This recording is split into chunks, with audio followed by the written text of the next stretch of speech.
You know what I did today? You know what's funny? I did so many fucking positive things today. So many. This podcast is not one of them, but I did so many fucking positive things today. You know, and then my wife, she still had the nerve to be moody. And I don't know about you guys, but what the fuck goes on with my computer? I don't know about you. I don't put up with that. I don't put up with the moodiness. Okay, come on. What do I got to do here? What happened? Fucking thing just died on me here. There we go. I don't put up with that moody shit. If I did something, you got me. I'm sorry. All right? I said I'm sorry. No. That moody shit. If I do fucking 9 things right and then the 10th thing's wrong and then you're going to get all moody with me, I swear to God. I swear. I just... That's it. You know what I do? I go, hey, Grumpy, what's going on? And if she doesn't fucking snap out of it, then I just shut down. You know? And then, you know, I'm fucking German-Irish. You want to play the silence game? I can do this forever. All right? You think there's a lot of silence in Master of None? Let me tell you something right now. I can do fucking silence. I don't know why I'm making this motion with my hand. I grew up with that shit. Rage, silence, you know, days going by. All right. You know what I did? So I did all this productive shit today. And yes, my wife, she started pulling the grumpy thing, right? Like, I was going to wake up this morning, and I was going to go play drums. All right? Which I'm still going to do, but I'm going to do it tonight. Okay? But I could tell she was tired or whatever. Okay? So the advantage, my wife, that your lady has is when the kid's crying, they always have the option of the boob. Bam. Instant, shut it. Right? Puts the kid to sleep. They feel comforted and all that type of stuff. The only way that a man can compete in that arena is you either put the kid in the car and drive around the block a few times, or what I think is better, you just put the kid in the stroller. You just walk around the block. Now you're burning some of your dad bod calories. You know, your kid gets to look around and see a bunch of stuff. Fucking acid trip, birds flying around, jets, cars, trees, right? Everything's amazing to them. And then eventually they fall asleep. So anyways, I could tell my wife was really sleepy. So I said, all right, you know, she goes, it'd be really nice if you could just take her for a walk. Because she was up and my wife wasn't. And I was just like, all right, I was going to work out. I'll go play drums. You know what? Fuck it. I'll do it. So I did. Went on a nice long walk. Did the whole thing. We had a great time.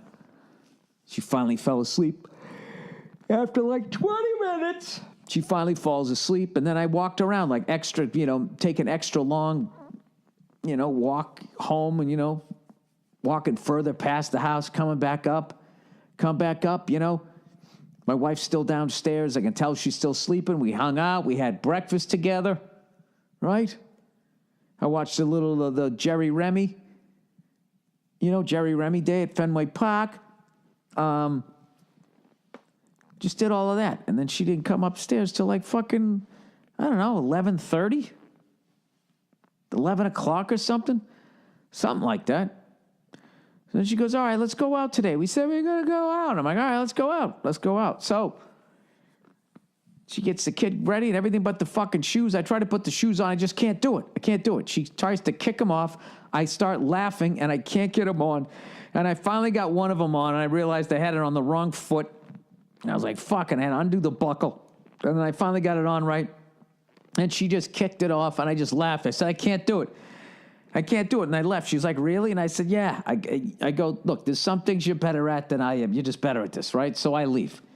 She goes, where you going? I said, I'm going to go watch the Red Sox. She goes, well, come down here and watch it. So I said, okay. So then I went upstairs, and she told me how her tire pressure was down.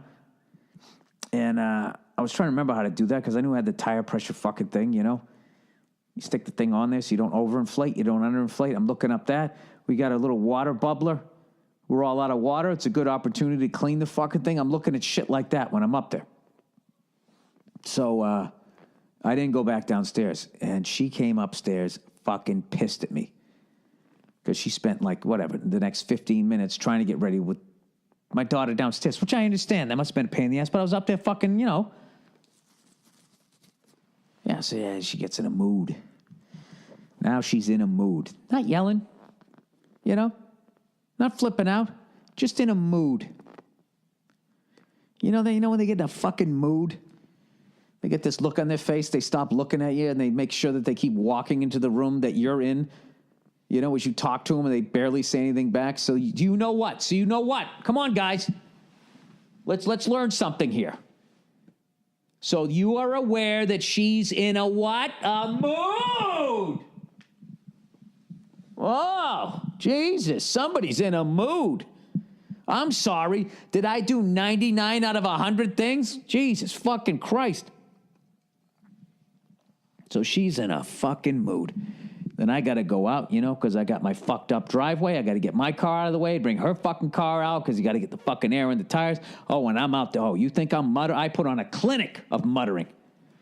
Huh? Fucking take the kid, fucking the kid up the goddamn fucking hill, come down, make a breakfast, fucking and clean out the water bubble. And I got to come home for this. Right? Henry Hill. So that's it. And I'm like, all right, I will match your mood with an even dumber mood. So that's it. So then she starts to sense that I'm in a fucking mood. Now, her mood put me in a fucking mood. Now she's sensing that I'm in this fucking mood. So now all of a sudden, what does she do? She starts flipping it around, being nice. Right? And I'm just giving her fucking quick answers. Like Jerry Lewis, rest his soul. Passed away today. Dick Gregory a few days ago. And now Jerry Lewis. Jerry Lewis, arguably one of the funniest human beings that ever lived. Ever lived. He actually spoke at my college graduation. And he was phenomenal. He did the parent-student breakfast. And when he did that, he was crazy Jerry. And then when he spoke at my college, he was coming down the aisle. He was still crazy. They bring people in, and all fucking the fucking with the dean and all those people come down with their, we have a special colored tassel, We're higher than you. They come down in their robes. Well, he was coming down, and he put his hands on the shoulder of the person in front of him. He had one of those dumb hats on, too, and he put his hands, and when he walked down, he was just going, Wah! He came down, and everyone was dying laughing. But when he went to give the speech, he was telethon Jerry. It was great. You got to see the full gamut of the guy. Absolutely love that guy. That guy made me laugh like nobody's business. So very sad day. And Dick Gregory, I learned about him, obviously being a comedian a long time ago. Read that book, Callous on My Soul.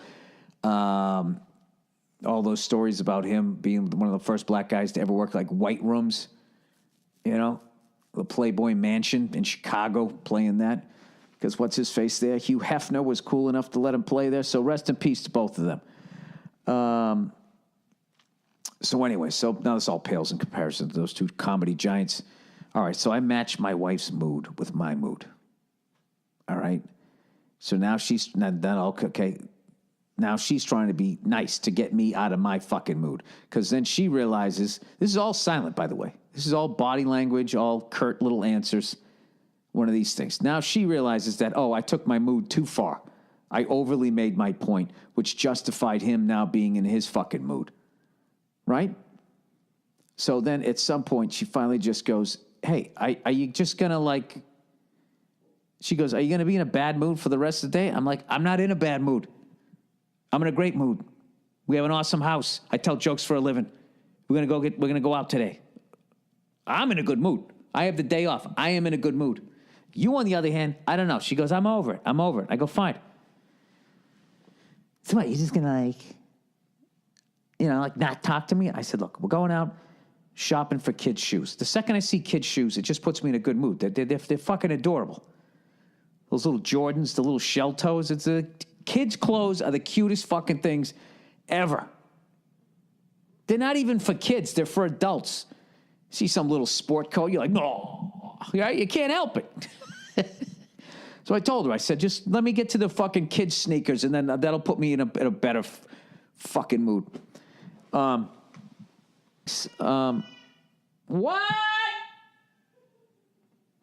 Hello? Is that my daughter yelling at me in there? She does this hilarious thing. When you're on the phone, you have it on speaker. She sees you talking into it, and she just starts going, "Ah! What are you yelling about?" I can't find a single pacifier. You know, I was telling them that story of how, you know, I did all that stuff for you this morning, then you got into a mood. So then I matched your mood with my mood, and then we had that little game that you play where then you try to be nice to get me out of my mood. You know that little thing? No, I don't know what you're talking about. Nia? I don't know what you're talking about. Nia? What do you want me to say? You know what I'm saying. Well, I don't know what he's talking about either. Nia. What?